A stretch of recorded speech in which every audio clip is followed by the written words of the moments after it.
Happy New Year, Lady Ada. What is this? Happy New Year. It's time for show and tell, the first of 2020. Wow, amazing. Maybe I should wear my glasses. Yeah. To celebrate. I know you've been waiting all year for this one. I have been.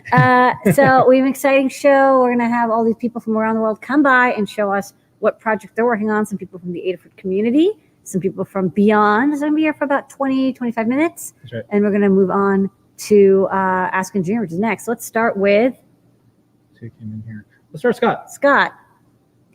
Hello, Scott. Happy New Year. Hello. Happy New Year. Happy 2020. As you know, I took the last few week and a half or so to do my own thing. I kind of like tried to keep up on the support forums, but besides that, I've been a pumpkin. One of the things I did is I did this design, this feather wing here. Yeah. Got audio jacks. Really blurry. That's okay. Awesome. That makes it more mysterious. Oh, there we go. Basically, it's an RS-232 feather wing. Okay. So I just got a new OLED TV, and it has an TRS 8-inch jack for RS-232 service stuff. And the nice thing about that is that then you can control your TV over the RS-232 link instead of infrared. So I have this feather wing I designed that has two jacks. They do the like logic level conversion from RS-232. That's what the chip in the middle does, and then that passes it into the UART of CircuitPython. And I also just plopped an IR receiver there, so I can use one remote for the Roku, and then it spits out infrared, and I read that infrared, and I can turn my TV and my receiver off and on all at the same time with that. So I've like hit nirvana of one remote for all the things. You did it. Yay. Yeah, it's actually cool, kind of cool too, because like this is really like the first use of like bidirectional UART that we kind of actually have. Like basically UART's only usually GPS. So I think there's a lot more potential for things that we can interface with over RS-232. So would love to hear what other people are doing with that as well. So yeah, UART is there's a couple of things that we do that are bidirectional, but of course I try to shy away from them because it's usually you only have like one UART. But yeah, it's weird that it's like a lot of debug ports are still using this like ancient protocol. Right. Yeah, it's like a brand new TV that has it, but I think it's pretty common in higher end like home automation sorts of stuff where you want to plug it all into the system. All right. Well, looks cool. Yeah. So people should check that out. Okay. And you just posted something on our blog about CircuitPython. What was that all about? Yeah, thank you for reminding me. So it's 2020, it's a new year, and every new year we like to take a look at where we've come with CircuitPython. So how did the last year go, and what do we think we should focus on for the next year? So last year we did it as a community, so we encourage everyone who has an opinion about CircuitPython to write up a public post. Doesn't matter where it is, as long as it's publicly accessible. Let us know what you think we should do for CircuitPython in 2020, and we'll aggregate all those posts, and then we'll aggregate those ideas into one kind of summary post at the end of the month. So we'd love to see that. Kick it off, tag it with hashtag CircuitPython 2020. We have the CircuitPython 2020 at adafruit.com email as well. Basically, we'll blog it up every time we see one of those things. So love to hear how people think CircuitPython's going and what they'd love to see us doing in the new year. Yeah, people had some good recommendations last year, and we did a lot of them. We're going to follow up and show that each year, when folks say, hey, this is a good idea, or is this something that I would want to do, we actually do it. I really enjoyed that. I just did the post, and I basically cribbed to the one from last year, and we had this empty bullet point called dedicated website on there that I had to like, let me delete that and put circuitpython.org with a link. Yay. So we're definitely making progress in the right direction. So it's cool. All right. Well, thank you, Scott, for a great 2019. Looking forward to doing stuff with you in 2020. Thanks for building the community. And also, thanks, I'll say it on behalf of the community, thanks for building things that allow people to build things. I've just been watching all the tweets and things on Instagram and all the social media, and a lot of people over the holidays had time to do projects, and they were doing a lot of CircuitPython. Yeah, spoilers, but that's basically going to be my my deal for my personal post for your CircuitPython 2020 is build more building blocks. Yeah. So that other people can build the things they want. Build things that let people build things. Make it easy. All right. Thanks so much, Thanks Scott. for the update. All right, Thank you. next up. Okay, next up we're gonna go to Brian. Okay, Brian. Hello, Brian. Hello. Howdy. So among other things, I've been trying to start up some projects that I put on hold for a while. One of them is the Easy Make Oven guide project. Yay. I've had a toaster oven forever, and fiddling with the knob to do manual reflow is, you can do it, but it's not the best way. So I've been going down that road. I love the guide that Dan wrote, and so I had to get something going with it. I was going to use a normal pipe portal, but then the pint came out, and this thing is just too adorable not to use for the UI. So I started working again on this little board over here. Okay. It's basically just two MCP 9600s on one little piece of proto board wired together. I've got the address pin pulled up or down on one of them and the other the opposite, so you can have two on the same I2C bus. And then I just got some stemma connectors that I cut off and soldered on here. And then I've got another one for the relay. Oh, that's not it. Here it is. The relay for the switch on the fancy IoT power socket thing. So I'm excited to get this going. I have a problem with making stupid little proto boards that I spend way too much time wiring and then realize that I want to change it later. But so here it is. And I'll update you guys when I actually get it running. All right. Okay, cool. Very cool. Thank you Thanks so for the much, update. Brian. And looking forward to doing some cool projects with you and more in 2020. Same. Okay. All right, next up, Noe. Hey, what's up, folks? So, what was it? This week? This week, what? Right? The new year happened this week? Yeah, so we released this project. It's these NeoPixel glasses that are inspired by Res. So we have a learn guide and a project video out there, and you have That's how they communicate now. Hello. Beep, beep, beep, beep, beep, beep, beep. 5 more Adafruit stuff. Cool. So let's see if can I actually? Yep, share screen. What screen do I want to share? You can see through them, folks. Yeah. I can see fine. All right, is that screen up there? Yeah. Cool. So I got the pipe portal Titano, and I wanted to make this case for it, basically. Yeah. So we got our little power boost there, so it's portable, little toggle switch, and we also put a speaker. This is the mini oval speaker right there. Put little grills there, so it looks neat. There's a big chunk of battery. Look at that. That sounds really great. It's like a good speaker cavity in there. So that works really well. We got the pipe portal there. It's running the Adafruit Quotes demo. And we got some nice access to the USB. We got access to the little micro SD card. And I wanted this to be snap fit. So I got little snap fits there. You can pop this open there. You can see. There she is. It's looking good. So I can get access to anything when I need to. There's a lot of room in there. So I think we're going to do some more stuff in there. So that's a little look at what we're working on. Yeah. Oh, my speaker came out. Luckily, it has a little sticky, so I can either stick it on there or just press fit it back in there. There we go. That'll do. All right, what's a cool combo case? Edges. Thank you. Yeah, that's pretty much it. It's a cute little case for a pipe portal Titanium. All right. Yeah, That's a great way to start the year. Yeah. So we'll do something special with that. Maybe we'll add something to it. Put some biosensing in it. That's all I got today. Definitely check out the Learn Guide, and Happy New Year, everybody. Happy New Year. Happy New Year, and thanks for not only a great year of projects, but the ones that I know we're going to work on in 2020. And tonight on Ask an Engineer, we have the recap video of all the projects that you did. So we're going to play that. Yeah. Thanks for putting that together. Yeah, thanks to Pedro. He put it together. he got bored. And also, next week, y'all are back on 3D Hangouts. Yeah, that's right. That's right. Yeah. Return of 3D Hangouts. Okay. You heard it here. Yeah.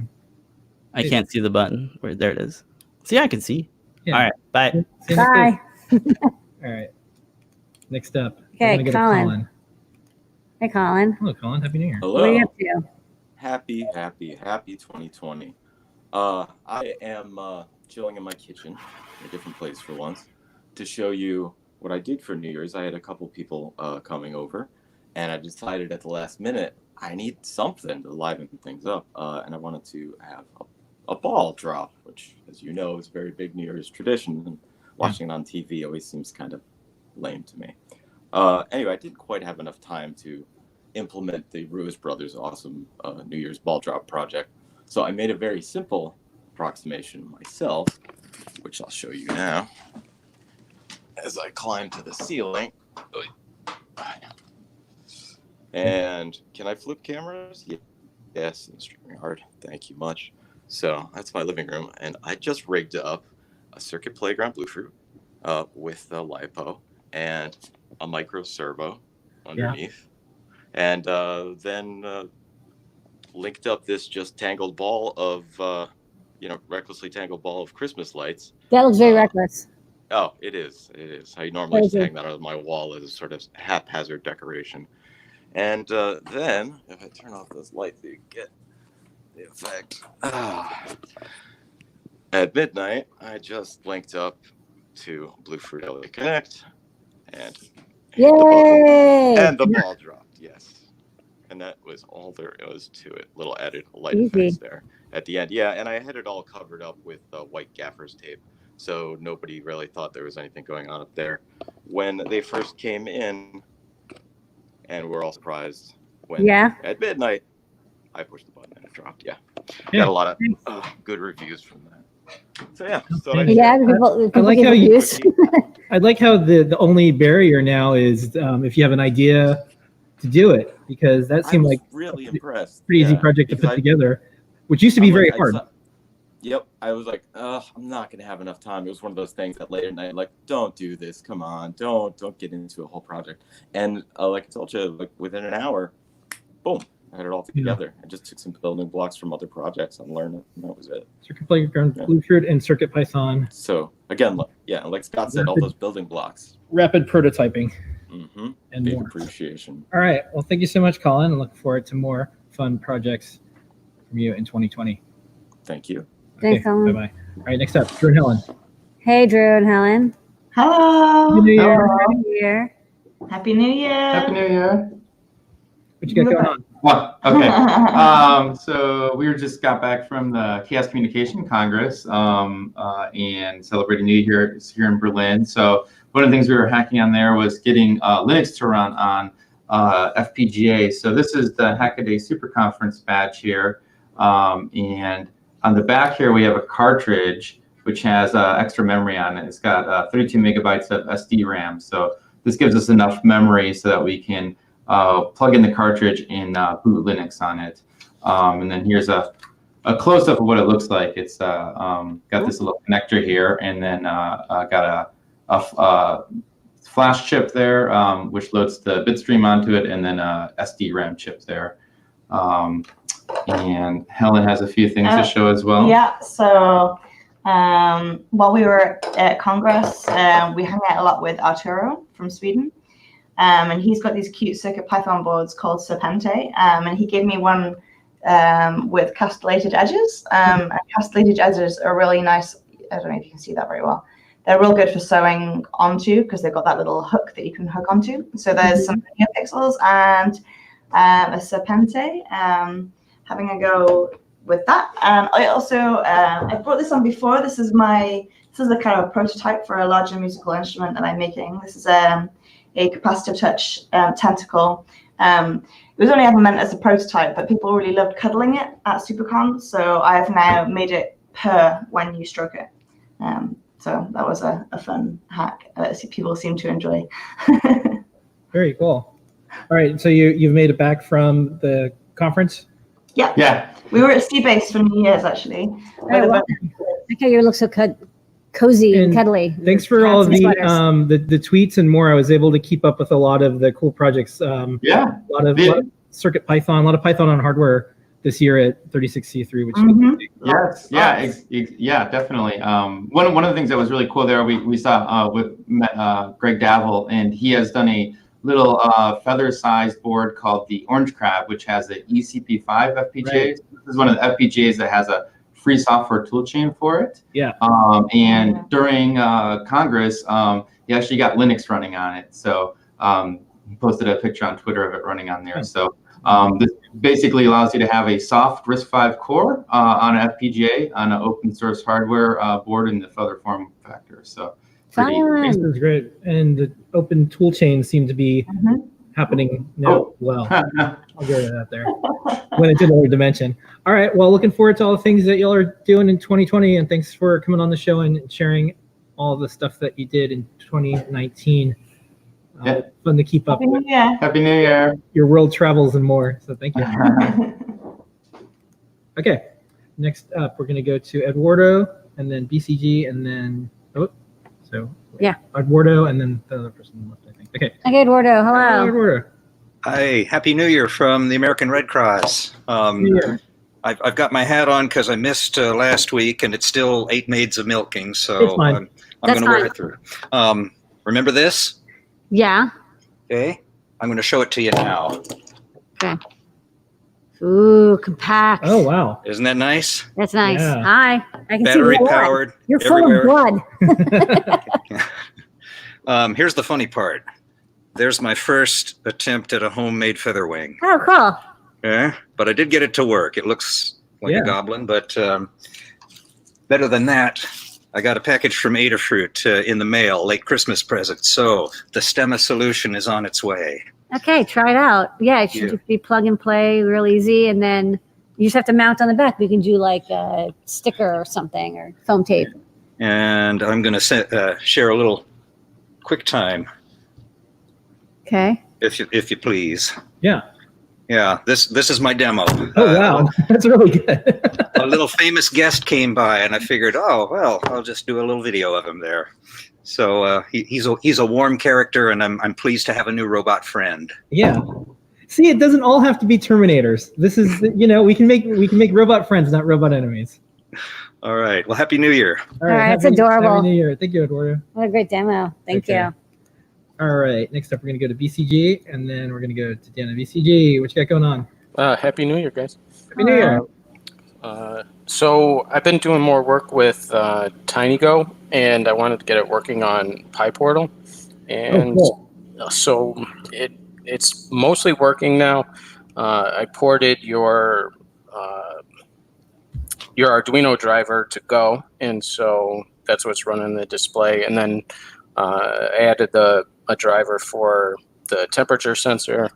So Boing. I want Boing. oh, okay. Yeah, I so demand the Boing. Good. it's There you a go. little slow. It's That's slower okay. than the Arduino one. It's like 40 frames per That's second. still pretty good, though. That's still pretty good Boing. Yeah, I mean, Fulfill Go the has need. it has a scheduler and a garbage collector, so Yeah. I mean 40 frames per second is okay. That's great. Yeah, and then I added code for the network chip. So there it's reading the temperature sensor and then just retrieving a fact about whatever the number is. I don't know why it's 92 degrees. That's probably about it. Probably the backlight's really hot. Oh, that's true. That's true.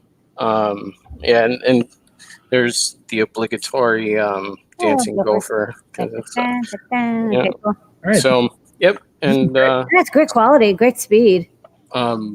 yeah, I mean, I'm hoping that this could get merged into the next version of TinyGo, and then everyone can use it. So, I think it's great because it shows that you can build complex projects on hardware with a lot of different components. Yeah.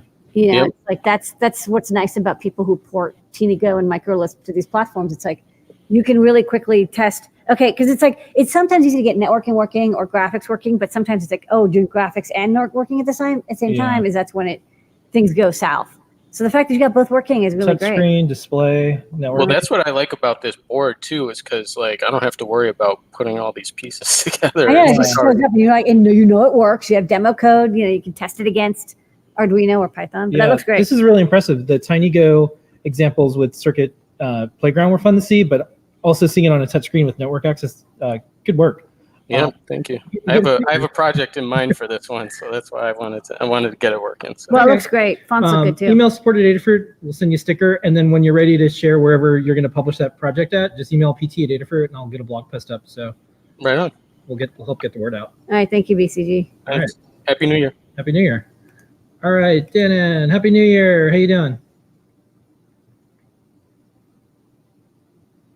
There we go. Okay. Hi. Pretty good. How you guys been doing? Happy New Year. Happy New Year. You guys know, kept asking questions about replacing batteries and whatnot. I had a Sphero 2.0 that I kind of cut apart and was making a new case for it. But I don't know. Fun to play with. Just because the batteries don't work doesn't mean you can't do something else They with it. pack a lot of stuff in there. It's Yeah. They do, don't they? Yeah. The amount of stuff. Yeah. It's amazing. It's a trip. And I guess the new ones even have a little screen and everything. And of course, you guys have seen the RVR. So, hey. Yep. But I was working on making a fireplace before. Yeah. I thought it'd be neat, have a little computer fan in the bottom. It's going to put a circuit playground in there. With like blowing some strings or something with the lights. Yeah. And I started thinking about it. It's like the 3.35 volt, that's easy enough to figure out how to supply batteries. I've got dozens of them. But a 12 volt battery, they're too big. So I decided to pull out an old computer, and I was in the process of making my own little power supply for my workbench. Yeah. And using simple things, little clothespins, make little simple clips. Just gonna have a little wire in there. Yeah. Nice simple release. It's fun what you can think of out of the simplest and cheapest of supplies, you know? Yeah, and it's like it's all like trash. So it's like if it doesn't work out, it's like it was gonna go into the landfill anyways. You just gave it a little bit more life. Exactly. All right. Well, that's awesome. Great to see you being creative and having a good time down there. Yeah. Definitely. All right. Well, outstanding. And not only thanks for coming on the show tonight, but thanks for coming on the show in 2019. Looking forward to all the cool 2020 projects that you'll do and more. And I'm looking forward to all the cool new products you guys are coming out with. We have not slowed down at all. In fact, we'll be talking about some new ones tonight on Ask the Engineer in just a couple minutes. So, all right. Thank you so much, Shannon. Okay. Thanks, everybody. All right. Thank you so much, everybody. Thank you for making this the best show and tell of 2020 so far. We'll see everybody on Ask an Engineer at 8 p.m. It's a few minutes from now, Eastern Time. We do this every single week. And show and tell 7:30 p.m. next week. Look for the link in Discord when you want to join. We usually get a chance to get to everyone. But don't worry if you didn't get a chance to come on the show and tell. We do it the following week and the following week and the following week and the following week. That's right. We're going to be doing this for a while. So, all thanks right. Thanks, everybody. so much, everyone. Have a fantastic and prosperous new year. And thanks for joining us here today. Ask an Engineer starts in just a few minutes. Bye, everybody. Bye-bye.